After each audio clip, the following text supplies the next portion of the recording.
ఒక ఓటమి 100 తప్పుల సిరీస్. కేసీఆర్ 2 సార్లు భారీ విజయం తర్వాత 2014, 2018 భారీ విజయం తర్వాత 2023లో ఓటమి ఎదుర్కోవాల్సి వచ్చింది. ఈ ఓటమికి సంబంధించినటువంటి కారణాలని విశ్లేషించే క్రమంలో ఈ సిరీస్ చేస్తున్నాం మనం. అయితే కేసీఆర్ రాజకీయాలు, అభివృద్ధి, సంక్షేమం ఇవన్నీ పక్కన పెడితే కేసీఆర్ బీజేపీతో ఆడిన దోబూచులాట, కాసేపు స్నేహం, కాసేపు మిత్రత్వం, కాసేపు శత్రుత్వం, కాసేపు మోడీ హైదరాబాద్ పర్యటనకు వస్తే కొన్ని సందర్భాల్లో ఆయన కనీసం మోడీని కలవటానికి కూడా ఇష్టపడని కేసీఆర్ని చూసాం ఒకవైపు. ఆ తర్వాత మోడీని ఎవరో విమర్శించారని చెప్పేసి ఆ విమర్శించిన వాళ్ళని టార్గెట్ చేసినటువంటి కేసీఆర్ని చూసాం. అట్లాగే కాంగ్రెస్ పార్టీ వ్యవహారాల విషయంలో కూడా అదే రకమైనటువంటి వైఖరి కనపడింది. అంటే రాజకీయ ఎత్తుగడల మేరకు కేసీఆర్ ఆ విధంగా చేసి ఉండొచ్చు అనేటటువంటి చర్చ అయితే ఉంది. కానీ ఒక ప్రధానమైన అంశం ఏంటంటే కేసీఆర్ బీజేపీ ఒకటే, కేసీఆర్ బీజేపీ ఒకే బాండింగ్లో ఉన్నారు అన్న విషయాన్ని కాంగ్రెస్ పార్టీ ప్రజల దగ్గరికి బలంగా తీసుకెళ్ళగలిగిందా? ఇది ఖచ్చితంగా చర్చనీయాంశం. కాంగ్రెస్ ఒకవైపు, కాంగ్రెస్ యొక్క మిత్రపక్షాలు ఒకవైపు, తెలంగాణలో బీజేపీ, బీఆర్ఎస్, ఎంఐఎం ఈ మూడు ఒకవైపు అనే వాదనని బలంగా కాంగ్రెస్ తీసుకెళ్ళగలిగిందా? వాస్తవంగా కూడా అదే రకమైనటువంటి పరిస్థితి కనిపించిందా? లిక్కర్ కేసులో కవిత విషయంలో అంటే జరిగినటువంటి రాజకీయ ఎత్తుగడలు, అదే సందర్భంలో లీగల్గా జరిగినటువంటి కొంత ఫైట్, ఇవన్నీ కాంగ్రెస్ ప్రజల ముందుకు విస్తృతంగా తీసుకెళ్ళగలిగిందా అనేటటువంటిది ప్రధానమైన అంశం. కాంగ్రెస్ నిర్ణయాలు, కాంగ్రెస్ యొక్క ఎత్తుగడలు ఒకవైపు ఉంటే, మరోవైపు బీజేపీ, బీఆర్ఎస్ మధ్య ఉన్నటువంటి మిత్రత్వానికి సంబంధించిన అంశం, బీఆర్ఎస్, ఎంఐఎం మధ్య ఉన్నటువంటి మిత్రత్వం అదేమీ దాపరికమేం లేదు. వాళ్ళు స్వయంగా చెప్పారు, తాము పోటీ చేస్తున్న 9 స్థానాలు తప్ప మిగతా చోట్ల బీఆర్ఎస్ అభ్యర్థికి ఓటేయవలసిందిగా అసదుద్దీన్ ఓవైసీ బహిరంగంగానే ప్రకటన చేశారు. ఆ రకమైనటువంటి పరిస్థితి ఉన్నటువంటి నేపథ్యంలో అసలు ఈ విస్తృతంగా ఉన్నటువంటి ఈ చర్చ, ఈ రాజకీయ చర్చ వేడి నేపథ్యంలో ముఖ్యంగా గ్రామీణ ఓటర్లు బీజేపీ, బీఆర్ఎస్ యొక్క అంతర్గత మిత్రత్వం ఉంది, మిలాఖత్ అయింది, కుమ్మక్కయ్యారు అన్న విషయాన్ని నమ్మారా అనేది ఒక ప్రధానమైన అంశం. అసలు ఇన్ని అంశాలని చర్చలోకి తీసుకునే ముందు నిజంగానే కాంగ్రెస్ తీసుకొచ్చిన ఆ ప్రచారం లేదంటే ఆ వాదన ఒకవైపు ఉంటే, వాస్తవంగానే బీజేపీ, బీఆర్ఎస్ మధ్య ఉన్నటువంటి మిత్రత్వం ఉందా? ఈ అంశంపై మనతోటి ఈరోజు డిస్కషన్లో పాల్గొనబోతున్నారు ప్రొఫెసర్ వినాయక్ రెడ్డి గారు. తెలంగాణ జాగో తెలంగాణ పేరిట విస్తృత నియోజకవర్గాల్లో చేసినటువంటి విస్తృత పర్యటనలో ఆయన అంటే తెలంగాణలో ప్రజాస్వామిక పాలన రావాలంటూ ఆయన తెలంగాణ డెమోక్రటిక్ ఫోరం కన్వీనర్ కూడా. ఆయన యాక్చువల్గా విస్తృతంగా పర్యటించినటువంటి టీంలో ఉన్నారు. ఆయన అభిప్రాయాలు, అదే సందర్భంలో సాధారణ ప్రజలు ఏమనుకున్నారనే విషయం మీద మనతోటి ఆయన ఈరోజు డిస్కషన్లో పాల్గొనబోతున్నారు. వినాయక్ రెడ్డి గారు నమస్కారం. నమస్తే అండి. వినాయక్ రెడ్డి గారు, ఏంటి మీరు చాలా విస్తృతంగా తెలంగాణ జిల్లాల్లో, ముఖ్యంగా గ్రామీణ నియోజకవర్గాల్లో బాగా విస్తృతంగా తిరిగినట్టున్నారు. అక్కడ ఏమనిపించింది? అంటే ఈ రకమైనటువంటి వాదనని ఎట్లా చూశారు? అంటే ఏ రకమైనటువంటి ఫీడ్బ్యాక్ ఉంది మీ దగ్గర? మా దగ్గర చూసినట్లయితే గ్రామీణ ప్రాంతాల్లో, ముఖ్యంగా తెలంగాణ వచ్చిన తర్వాత 2014 నుంచి వెళ్ళి ఇతను అన్ని రకాలైన ప్రజాస్వామిక విలువల్ని కాలదన్ని ప్రజల యొక్క కనీస అవగాహన వాళ్ళ మేరకి మాట్లాడడానికి కానీ ఇతర ఏ అవకాశాలను కూడా ఇవ్వకుండా అడగొక్కే ప్రయత్నం చేశాడు. ముఖ్యంగా ధర్నా చౌక్ను కూడా ఎత్తివేసి ఈ ప్రజలకి కనీస ప్రాథమిక హక్కును కూడా లేకుండా చేయటం వల్ల ఈయన ప్రవేశపెట్టిన ఏవైతే ఉన్నాయో పథకాలని చెప్పి, పథకాల మీద ఆధారపడి, డబ్బుల మీద ఆధారపడి ప్రజలు ఓట్లేస్తారు అనేది ఆయన నమ్ముకున్నది. కానీ మేము గమనించింది ఏంటంటే, ప్రజల లోపల కనీసము సౌకర్యాలు అంటే ప్రచారంలో ఉన్న సౌకర్యాలు కూడా అందరికీ అందకపోవడం అనేది ప్రధానమైనది. యా రెండవది, ఈయన చెప్పిన పథకాలు ఏవైతే ఉన్నాయో అవి కేవలము మనము తెలంగాణ భాషలో మాట్లాడాలంటే మచ్చుకు మాత్రమే ఉన్నాయి. ముఖ్యంగా మీరు చూసినట్లయితే డబుల్ బెడ్రూమ్ అనేవి కేవలం కాన్స్టిట్యూషన్ కు 100 కూడా ఇవ్వలేకపోయాడు. అవి 2,58,000కి శాంక్షన్ ఇచ్చి 1,14,000 మాత్రమే కట్టారు. అవి 70,000 మాత్రమే ఇచ్చారు. అట్లనే ఇప్పుడు మీరు చూసినట్లయితే ఈ మన దళిత బంధు కూడా ఎందుకు ప్రవేశపెట్టాడంటే కేవలం ఈ హుజురాబాద్ ఎలక్షన్ల దగ్గర హుజురాబాద్ ఎన్నికల నేపథ్యంలో దళిత బంధువుని తీసుకొచ్చారు. హుజురాబాద్ నియోజకవర్గాన్ని మోడల్ నియోజకవర్గంగా కూడా చేశారు, నాకు గుర్తుంది అది.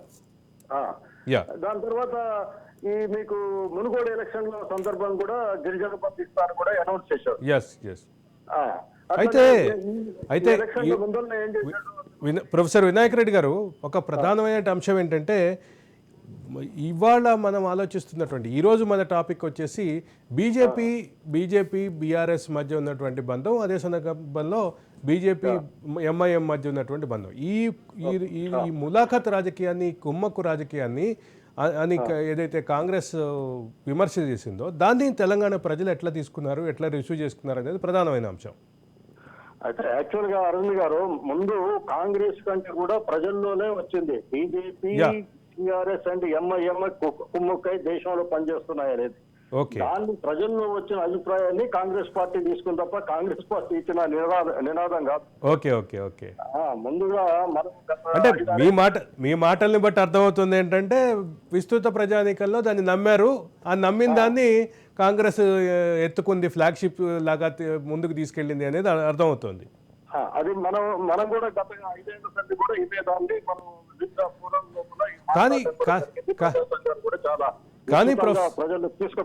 కానీ ప్రొఫెసర్ వినాయక్ రెడ్డి గారు, ఇంకొక చిన్న అనుమానం. కర్ణాటక ఎన్నికల ఫలితాలకి ముందు బీజేపీ చాలా దూకుడుతోటి వెళ్ళింది తెలంగాణ రాష్ట్రంలో. నెక్స్ట్ అధికారంలోకి మేమే వస్తున్నామని చెప్పింది. జీహెచ్ఎంసీ ఎన్నికల్లో కన్సిడరబుల్గా స్థానాలు గెలుచుకుంది. అదే సందర్భంలో సాలుదొర, నీ పాలన సాలుదొర అంటూ ఒక క్యాంపెయిన్ రన్ చేసింది. అటువంటి విస్తృత అంటే ప్రయత్నాలు చేస్తున్నటువంటి వాళ్ళు, అంటే నేను గతంలో కూడా మీతో మాట్లాడినప్పుడు చెప్పాను, చాలా సందర్భాల్లో టీవీ షోల్లో కూడా చెప్పాను.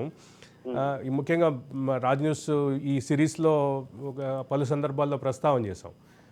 6th గేర్లో 300-200 కిలోమీటర్ల స్పీడ్తో హైవే మీద వెళ్తున్న కార్ని సడన్గా తీసుకొచ్చేసి సర్వీస్ రోడ్లో పెట్టి 1st గేర్లో నడిపినటువంటి పరిస్థితి బీజేపీ వైఖరిలో కనపడింది, రాజకీయ వైఖరిలో. మళ్ళీ అరే ఇదేదో ప్రభుత్వ వ్యతిరేకత బాగా ఉంది అని చెప్పేసి మళ్ళీ ఏదో కొంత తర్వాత ఎన్నికల ముందు స్పీడప్ చేయడానికి ఎంత ప్రయత్నం జరిగినట్టుంది. మోడీ పర్సనల్ క్యాంపెయిన్ కానీ, అట్లాగే ఇతర కీలకమైనటువంటి మంత్రులు వచ్చినటువంటి కీలకమైనటువంటి నాయకులు, నడ్డాతో సహా కీలకమైన నాయకులు, కీలకమైనటువంటి మంత్రులు వచ్చి చేసినటువంటి ప్రచారం కానీ చూసాం. కానీ ఇది అప్పటికే చేయి దాటిపోయింది. త్రిముఖ పోటీల్లో మళ్ళీ ద్విముఖం వైపు వెళ్ళిపోయింది. అంటే ఇక్కడ ప్రధానంగా నాకు అర్థం కాని విషయం ఏంటంటే, కర్ణాటక ఎన్నికల ఫలితాలను చూసి మరో కాంగ్రెస్ రాష్ట్రం రావద్దు అని బీజేపీ కోరుకుందా, లేకపోతే మొదటి నుంచే ఈ ములాఖత్తు, ఈ అండర్స్టాండింగ్ ఉందా? ఈ బీజేపీ అండ్ టీఆర్ఎస్ మధ్య అయితే మొదటి నుంచి కూడా ఒక అండర్స్టాండింగ్ ఉంది. మీరు చూడండి, ఇప్పుడు పార్లమెంట్ లో ప్రవేశపెట్టిన అన్ని రకాల బిల్లుల్ని వితౌట్ ఎనీ రిజర్వేషన్ వీళ్ళు సపోర్ట్ చేయడం జరిగింది. ఒకటి మీరు చూసినట్లయితే నేషనల్ రిజిస్టర్ ఆఫ్ సిటిజన్స్ విషయంలో కానివ్వండి, సిటిజన్స్ అమెండ్మెంట్ యాక్ట్ విషయంలో కానివ్వండి, ఈ ఫార్మర్ కి సంబంధించి 3 లాస్ సంబంధించేది కానివ్వండి, ఈ అట్లనే రీసెంట్ క్రిమినల్ లాస్ కానివ్వండి, 370 ఆర్టికల్ జమ్మూ కాశ్మీర్ లో తీసేసిన సందర్భంలో కానివ్వండి, ఈ ఉప యాక్ట్ ని తీసుకొచ్చిన సందర్భంలో కానివ్వండి, అట్లనే ప్రైవేటైజేషన్, బీజేపీ ప్రైవేటైజేషన్ విస్తృతంగా ప్రజల ప్రయోజనాలకు వ్యతిరేకంగా చేస్తున్నా కానీ ఈ బీఆర్ఎస్ ఎంపీలు ఎప్పుడు కూడా పార్లమెంట్ లో ప్రొటెస్ట్ చేయకపోవడం కాకుండా వీళ్ళు సపోర్ట్ చేయడం జరిగింది. అంతేకాకుండా కొన్ని సందర్భాల్లో వీళ్ళకి ఇబ్బంది అనుకుంటే బైకాట్ చేసి పరోక్షంగా బీజేపీకి సపోర్ట్ చేయడం జరిగింది. ఒకటి మీకు ముఖ్యమైన విషయం ఏంటంటే, ఇప్పుడు బీజేపీ వాళ్ళు వివిధ రాష్ట్రాల్లో వివిధ రకాలుగా ప్రవర్తిస్తున్నారు. మహారాష్ట్ర లోపల మహారాష్ట్ర ఆగాది ప్రభుత్వం ఉన్నప్పుడు మినిస్టర్ని అరెస్ట్ చేశారు ఈడీ కింద. అట్లనే బెంగాల్లో ఈడీ కింద మినిస్టర్ అరెస్ట్ చేశారు, తమిళనాడులో ఈడీ కింద మినిస్టర్ అరెస్ట్ చేశారు, అట్లనే ఢిల్లీలో మీకు లిక్కర్ స్కామ్ లో ఈడీని అరెస్ట్ చేశారు. అదే లిక్కర్ స్కామ్ లో ఆధారాలు ఉన్నాయని పలుమార్లు ప్రకటించిన ఈడీ ఈ చంద్రశేఖరరావు బిడ్డ కవితని అరెస్ట్ చేయకపోవడం అనేది మనం స్పష్టంగా చూడగలుగుతాం. ప్రధానంగా కవిత అరెస్టు విషయంలో జరిగినటువంటి ఈ అంటే ముందు వెనకలు ఈ దోబుచులాటలు ఇవి ప్రధానమైనటువంటి పాత్ర పోషించినట్టుగా బీజేపీ బీఆర్ఎస్ ఒకటే అనే భావం గట్టిగా వెళ్ళటానికి కారణమైంది అనేటటువంటి ఒక చర్చ ఉంది. దాని మీద ఎట్లా చూస్తారు మీరు? ఏమంటారు? ఇప్పుడు కవిత అరెస్టు చేయకుండా దోబుచులాడటం, అదే సందర్భంలో ఆ వాదన విస్తృతంగా చర్చ జరిగింది. ఆ వాదన మూలంగానే అంటే బీఆర్ఎస్ బీజేపీ ఒకటే అనేటటువంటి వాదన ఆ కంక్లూజన్కి జనం వెళ్ళారు అనేటటువంటి చర్చ అయితే విస్తృతంగా ఉంది. దాన్ని మీరు ఏమంటారు, ఎట్లా చూస్తారు? యాక్చువల్ గా ఈ బీజేపీ వీళ్ళని అరెస్ట్ చేయకపోవడం అనేది ఇద్దరి మధ్యన రహస్య ఒప్పందం ఉందనేది ప్రజలు విస్తృతంగా, ఎందుకంటే ఏ చిన్న సమస్య వచ్చినా గానీ బీజేపీ ప్రభుత్వం రాష్ట్ర ప్రభుత్వాల మీద పడి అరెస్ట్ చేయడం జరుగుతున్నది దేశం వ్యాప్తంగా మనం చూస్తూ ఉన్నాం. అట్లనే ఇక్కడ అరెస్ట్ చేయకపోయేవాడికి ఏమవుతుంది, వీళ్ళిద్దరి మధ్యన సంబంధం ఉన్నది కాబట్టి అరెస్ట్ చేయలేదు అనేది తెలంగాణ ప్రజలకు పోయింది. అందువల్ల వినాయక్ రెడ్డి గారు ఒక క్రోనలాజికల్ ఆర్డర్లో చూస్తే కర్ణాటక ఎన్నికల్లో వచ్చినటువంటి ఫలితాల అనంతరం బీజేపీ వైఖరి మారింది, రాజకీయ ఎత్తుగడ మారింది, పొలిటికల్ స్ట్రాటజీ మారింది అంటున్నారు. దీన్ని ఎట్లా చూడాలి? కర్ణాటక ఎలక్షన్ల తర్వాత చూసినట్లయితే ఇక్కడ మీరు ఇంతకు ముందు ఏదైతే ప్రస్తావించారో బీజేపీ చాలా ఉధృతంగా ముందుకొచ్చి తర్వాత వెనకపోవడం ఎట్లా జరిగింది అంటే, ఎప్పుడైతే బీజేపీ అనేది మీకు తెలిసిన విషయమే, ప్రజలకు కూడా తెలిసిన విషయం ఏంటంటే కాంగ్రెస్ ముక్త్ భారత్ అనేది అయినప్పుడు ఏమవుతుంది, ఈ తెలంగాణ లోపల కాంగ్రెస్ గెలవకుండా చంద్రశేఖరరావు గెలిచినా కానీ ఎప్పుడైనా మనకు ఉండే అతన్ని కాంగ్రెస్ రాకుండా చూడడానికి ప్రయత్నాలు చేశారు. ప్రయత్నాలు చేసిన సందర్భంలో ఏమైందంటే, ఎప్పుడైతే బీజేపీ కర్ణాటకలో ఓడిపోయిందో ఇక్కడ కూడా కొంత వెనకబాటు వచ్చింది. అంతేకాకుండా ఏం చేస్తుంది, చంద్రశేఖరరావు గెలిచినా పర్వాలేదు అనే స్థితికి బీజేపీ ఎప్పుడైతే వచ్చిందో అప్పుడు ఈ ఎలక్షన్ అనేది కాంగ్రెస్ వర్సెస్ బీఆర్ఎస్ గా మారింది. ఇప్పుడు మీరు చూడండి, ఎలక్షన్ లో చివరి దశలో చూసినట్లయితే ప్రైమ్ మినిస్టర్ కానివ్వండి, హోమ్ మినిస్టర్ కానివ్వండి, నడ్డా కానివ్వండి, తర్వాత ఒక 10-15 మంది మినిస్టర్లు ఇక్కడ తెలంగాణలో వచ్చి తిరిగారు. వాళ్ళు దేనికోసం తిరిగారు, ఈయన బీజేపీని గెలిపించడానికి కాదు, కేవలం చంద్రశేఖరరావుని గెలిపించడానికి, యాంటీ ఇంకంబెన్స్ ఓట్లను చేర్చడానికి మాత్రమే వాళ్ళు ప్రయత్నం చేశారు తప్ప బీజేపీ గెలవడానికి మాత్రం ప్రయత్నం చేయలేదు. పరోక్షంగా సపోర్ట్ చేసినట్లే ఇక్కడ తెలంగాణ ఎన్నికల తర్వాత సోషల్ మీడియాలో ఒక వాదన బలంగా వచ్చింది. అదేంటంటే తాము గెలవని చోట్ల బీఆర్ఎస్ కోట్లు వేయాలని చెప్పేసి, తమకి గెలిచే అవకాశం లేని చోట్ల బీఆర్ఎస్ కోట్లు వేయాలని చెప్పి బీజేపీ తమ క్యాడర్కి సూచించింది అని ఒక వాదన వచ్చింది. అంటే గట్టిగా పోరాటం చేసినటువంటి బీజేపీ చివరికి వచ్చేసరికి ఆ రకమైన అండర్స్టాండింగ్ వచ్చిందంటారా? అది వాస్తవం అండి. అది యాక్చువల్గా ఏంటంటే ఎటువంటి కాంగ్రెస్ ని రాకుండా చూడాలి, బీజేపీకి ఓట్లు లేని వాళ్ళు ఎవరైనా ఉంటే మీరు బీఆర్ఎస్ కి వేయమని బాటంగా చెప్పడం జరిగింది. అట్లనే మేము వికారాబాద్ లో పోయినప్పుడు బీఆర్ఎస్ పార్టీ వాళ్ళు కూడా మాకు వేయకపోతే బీజేపీకి వేయమని అన్నది కూడా అక్కడ లోకల్స్ మాకు చెప్పారు. అందువల్ల ఏమవుతుందంటే వీళ్ళకి ఎటుబడి ఏంటంటే బీఆర్ఎస్ గెలిచినా పర్వాలేదు కానీ కాంగ్రెస్ రాకుండా చూసే ప్రయత్నాలు మాత్రం విపరీతంగా చేశారు. అట్లనే మీరు ఎంఐఎం గాక చూసినట్లయితే ఎంఐఎం అనేది ఇక్కడ బాహాటంగానే పనిచేస్తూ ఉంది బీఆర్ఎస్.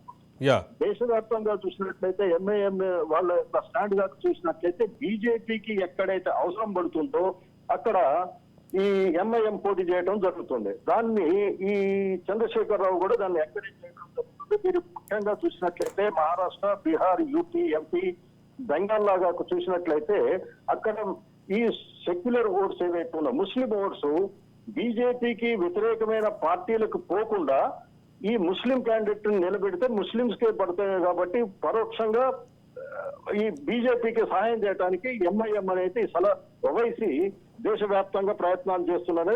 అది బహిరంగ. అందువల్ల ఏంటంటే తెలంగాణకు వచ్చే వరకు ఏంటంటే బీజేపీ, బీఆర్ఎస్, ఎంఐఎం అనేది ముగ్గురు కలిసి పనిచేయటం జరిగింది. అలాగే విస్తృతంగా చర్చలో ఉన్నటువంటి మరొక అంశం మీ దగ్గర ప్రస్తావించాలి. అది బండి సంజయ్ దూకుడుగా వెళ్ళే బండి సంజయ్ని మార్చి సౌమ్యంగా ఉండే కిషన్ రెడ్డిని రాష్ట్ర అధ్యక్షుడిగా ఎంపిక చేయడం ద్వారా బీఆర్ఎస్కి ఒక పాజిటివ్ సిగ్నల్ ఇచ్చే ప్రయత్నం చేసింది బీజేపీ అనేది ఒక వాదన ఉంది. దీన్ని మీరు ఎట్లా చూస్తారు? అయితే సంజయ్ ఉన్నాడా లేకపోతే కిషన్ రెడ్డి ఉన్నాడా అనే దానికంటే ఈ రెండు పార్టీల మధ్య ఉండే అండర్స్టాండింగ్ విషయం లోపల చంద్రశేఖరరావు ఈ బండి సంజయ్ తీసేసి అది కిషన్ రెడ్డి ఉంటే మనకు అనుకూలంగా ఉంటది, మీరు గెలవరు లేకపోతే మేము గెలవరు అనే అండర్స్టాండింగ్ లోపల కిషన్ రెడ్డి తీసుకొచ్చినప్పుడు చాలా విస్తృత ప్రచారం అయితే జరిగింది. దాంట్లో ఎటువంటి ఎవరికి అంటే రాజకీయ అనాలిసిస్ కానివ్వండి, పొలిటికల్ అనాలిసిస్ చేసే వాళ్ళకి మాత్రం సులభంగా అర్థమయ్యే విషయమే. ఒకటి నేను చెప్పగలను ఏంటంటే, ఒక బండి సంజయ్ ఉన్నంత మాత్రాన ఆయన ఆవేశంగా మాట్లాడినంత మాత్రం ఓట్లు మాత్రం రాకపోయేది. అదే కిషన్ రెడ్డి ఉన్న బండి సంజయ్ అంటే అదే సందర్భంలో ఆ చర్చకు రావడానికి ప్రధానమైన కారణం బండి సంజయ్, అరవింద్ లాంటి వాళ్ళు టీఆర్ఎస్ ఆ తర్వాత మాత్రమే బీఆర్ఎస్ మీద చాలా దూకుడుగా వెళ్ళేవాళ్ళు, చాలా ఘాటైనటువంటి విమర్శలు చేసేవాళ్ళు, ఆ ప్రభుత్వాన్ని ఇరకాటంలో పెట్టే దశ దాకా వెళ్ళారు. అట్లాంటి వాళ్ళు వాళ్ళని వెనక్కి తగ్గించి కిషన్ రెడ్డి లాంటి సౌమ్యుడిని ముందుకు తీసుకొచ్చారు అనేటటువంటిది జనరల్గా జనసామాన్యంలో జనబాహుళ్యంలో ఉన్నటువంటి చర్చ. దాన్ని ఎట్లా చూద్దామంటే, ఇప్పుడు వాళ్ళకి ఒకసారి వాళ్ళకి ఇంటెలిజెన్స్ ఏజెన్సీ ద్వారా వివిధ ఏజెన్సీల ద్వారా ఎప్పుడైతే వాళ్ళు సర్వే చేయించుకున్నారో ఇక్కడ బండి సంజయ్ ఉన్న పూర్తి స్థాయి లోపల బీజేపీ గెలిచే అవకాశం లేదని తెలిసిన తర్వాత ఏం చేశారంటే వాళ్ళు స్లో అయిపోయారు. స్లో అయిపోయి ఏం చేశారు, ఈ బీఆర్ఎస్ గెలవడానికి ప్రయత్నాలు మొదలు పెట్టారు తప్ప ఒకవేళ నిజంగానే బీజేపీ గెలిచే అవకాశము లేదా 30-40 సీట్లు వచ్చే అవకాశం ఉంటే మాత్రం బండి సంజయ్ కొనసాగేవాడు. కానీ వినాయక్ రెడ్డి గారు ఒక విషయం గమనించాలి క్లియర్గా, 8 స్థానాలు గెలిచారు బీజేపీ, సుమారు ఇంకా 27-28 స్థానాల్లో సెకండ్ ప్లేస్లో ఉన్నారు. 19 స్థానాల్లో సెకండ్ ప్లేస్లో ఉన్నారు. ఈ 19 స్థానాల సెకండ్ ప్లేస్లో ఉన్నటువంటి పరిస్థితి ప్లస్ ఇది చూస్తే టీఆర్ఎస్ మీద ప్రజల్లో వ్యతిరేకత ఉండటం కనిపిస్తోంది తప్ప అది బీజేపీకి ప్లస్ కాదు. అంటే చివరికి ఈ 19 స్థానాల్లో టీఆర్ఎస్ని 3వ స్థానంలోకి నెట్టేదాకా వెళ్ళింది. అంత వ్యతిరేకత ఉంది అని దాన్ని ఆ రకంగానే చూడాలి తప్ప బీజేపీ మీద సానుకూలంగా చూడక్కర్లేదు అని ఒక వాదన ఉంది. కానీ అంటే వ్యక్తిగతంగా నాకు కనిపిస్తుంది ఏంటంటే 8 స్థానాల్లో రావటం, అది కూడా అనూహ్యమైన స్థానాల్లో రావటం, రెండోది 19 స్థానాల్లో సెకండ్ ప్లేస్కి వచ్చేలాగా ఖచ్చితంగా వాళ్ళ ఓట్ల శాతం అయితే పెరిగింది. వాళ్ళ రాజకీయ వైఖరి, రాజకీయ ఎత్తుగడ కనుక మారకపోయినట్టయితే ఈరోజు ఇంకా బలమైనటువంటి పార్టీగా ఉండేదేమో అనేది ఒక మాట అనిపిస్తుంది. మీరు ఎట్లా చూస్తారు? నేను ఒకటి చెప్పగలను. ఇప్పుడు నిర్మల్లో ఏదైతే మహేష్ చేశాడు, కామారెడ్డిలో వెంకటరామారెడ్డి చేశాడు, ఇంకా బోత్లో నారాయణరావు పటేల్,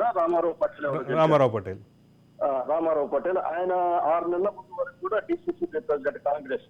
ఓకే. మహేష్ రెడ్డి కూడా ఆయన కాంగ్రెస్ లో మహేష్ రెడ్డి ఏసీస్లో పదవిలో ఉండేవారు. ఆయన ఒక అసంతృప్తి తోటి వెళ్ళిపోయి చేరారు. పోయాడు.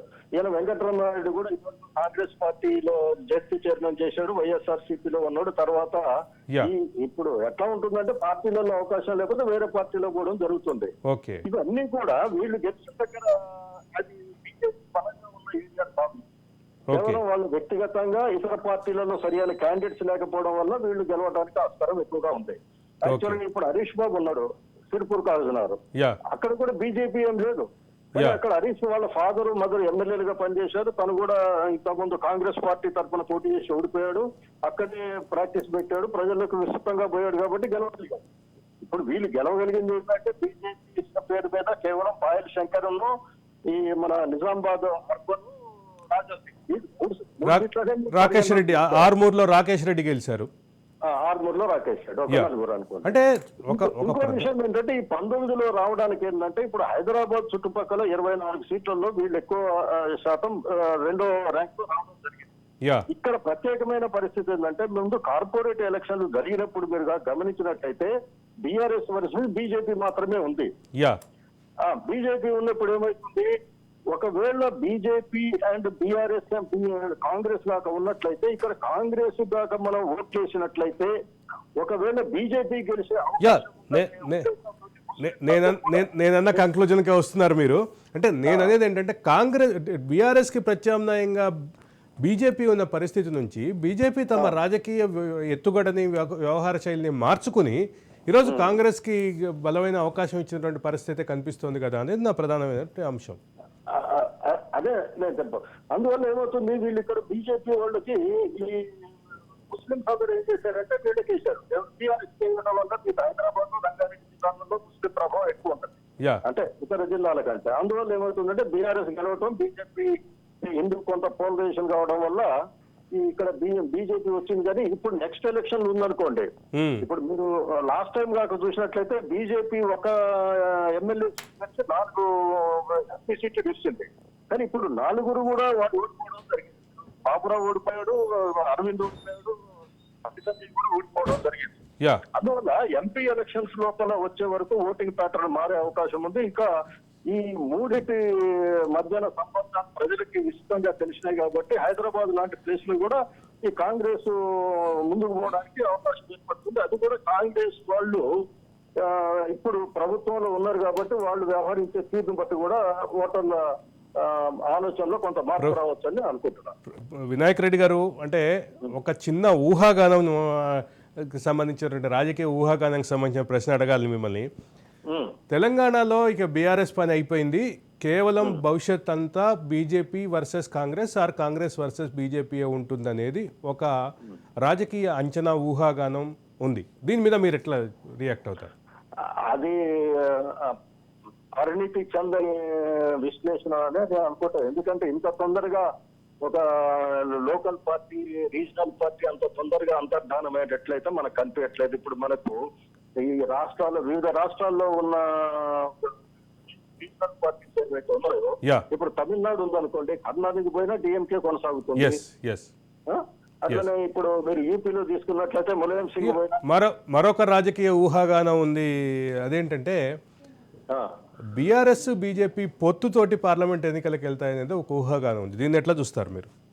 అంటే ఇప్పుడు ప్రస్తుతానికి ఏంటంటే ఒకటి జనంలో వచ్చేది ఏంటంటే ఇప్పుడు సెంట్రల్ లో బీజేపీ అధికారంలో ఉంది కాబట్టి బీజేపీ ఎంపీల కన్నా ఓట్లు వేయచ్చు, లేదా ఇక్కడ అధికారంలో ఉన్న కాంగ్రెస్ పార్టీ కన్నా ఓట్లు వేసే అవకాశం ఉంటుందనేది ఈ రాజకీయ విశ్లేషకులు చెప్తున్నమాట. దాంట్లో కొంత వాస్తవం కూడా ఉంది. అంటే ఒకవేళ కాదు, బీఆర్ఎస్ కి ఎప్పుడైతే ఎంపీ సీట్లలో మరీ తక్కువగా వస్తే అప్పుడు ఇంకా ఇబ్బందుల పాలవుతాం కాబట్టి బీజేపీ తోటి అవగాహనకి రావాలని. ప్రొఫెసర్ గారు, ఇప్పుడు నేను మీ దగ్గరికి తీసుకొచ్చిన రెండో ఊహాగానం ఏంటంటే బీజేపీ బీఆర్ఎస్ ప్రీపోల్ అలయన్స్ లో వెళ్ళబోతున్నాయి అనే ఒక చర్చ ఉంది. ప్రీపోల్ అలయన్స్ లో నేను అనేది ఏంటంటే వీళ్ళు సర్వైవల్ కోసమైనా బీజేపీ దగ్గరికి పోవడానికి ఆస్కారం ఉంది అంటున్నా. కానీ బీజేపీ బీఆర్ఎస్ ములాఖత్ జరిగింది అనేటటువంటి వార్తలు, అనేటటువంటి ఊహాగానాలు, అనేటువంటి కంక్లూజన్స్ మేరే అంటే ప్రతికూల ఫలితాలు వచ్చినప్పుడు ఈ రకంగా నిజంగానే ఎన్నికలకు వెళ్తే ఎట్లా ఫలితాలు ఉంటాయి అనేది చూడాలి. అయితే దానికి కొంత బీఆర్ఎస్ లో కూడా పడుతున్నారు. ఒకవేళ మనం బీజేపీకి పోయినట్లయితే ఖచ్చితంగా తెలంగాణలో ఉన్న ముస్లిం ఓట్లని దూరం చేసుకున్నట్లయితే వాళ్ళు పర్మనెంట్ గా దూరం అయితే వచ్చే పరిణామాల పట్ల కూడా వాళ్ళు కొంత భయాందోళనలో ఉన్నట్టుగా మనకు తెలుస్తోంది. ధన్యవాదాలు ప్రొఫెసర్ వినాయక్ రెడ్డి గారు, మీ సమగ్రమైనటువంటి విశ్లేషణ అందించారు. Thank you very much. ఇది బీజేపీ బీఆర్ఎస్ ఎంఐఎం ఈ ట్రయాంగిల్ స్టోరీలో ఇది నిజమని జనం నమ్మబట్టే కొంత ప్రతికూల ఫలితాలు వచ్చినాయి అనేది గ్రామ స్థాయిలో పనిచేసినటువంటి పలువురు చెప్తున్నారు. దాన్ని ప్రొఫెసర్ వినాయక్ రెడ్డి లాంటి రాజకీయ విశ్లేషకులు, రాజకీయ పరిజ్ఞానం ఉన్నటువంటి వ్యక్తులు కూడా దాన్ని సమర్థిస్తున్నటువంటి పరిస్థితి ఉంది. ఓవరాల్గా చూస్తే ఈ 100 తప్పుల క్రమంలో ఇదొక కీలకమైనటువంటి రాజకీయ అంశం. అంటే చాలు అంటూ ఉధృతమైనటువంటి ఎన్నికల ప్రచారం చేసినటువంటి బీజేపీ సడన్గా తమ రాజకీయ వైఖరిని మార్చుకొని అంటే స్లో డౌన్ అయినటువంటి పరిస్థితి. ఇది ఎన్నికల్లో ప్రతికూల ఫలితాలు ఇచ్చింది బీఆర్ఎస్కి, కొంత బీజేపీకి సానుకూలంగా కనిపిస్తుంది. కానీ నిజంగా ఆ స్పీడ్ తగ్గకుండా ఉంటే బీజేపీ మరింత మెరుగైన ఫలితాలు దక్కేటటువంటి అవకాశం ఉందనేది నిర్వివాదాంశం. ఇది 21వ తప్పు. Stay tune to Raj news.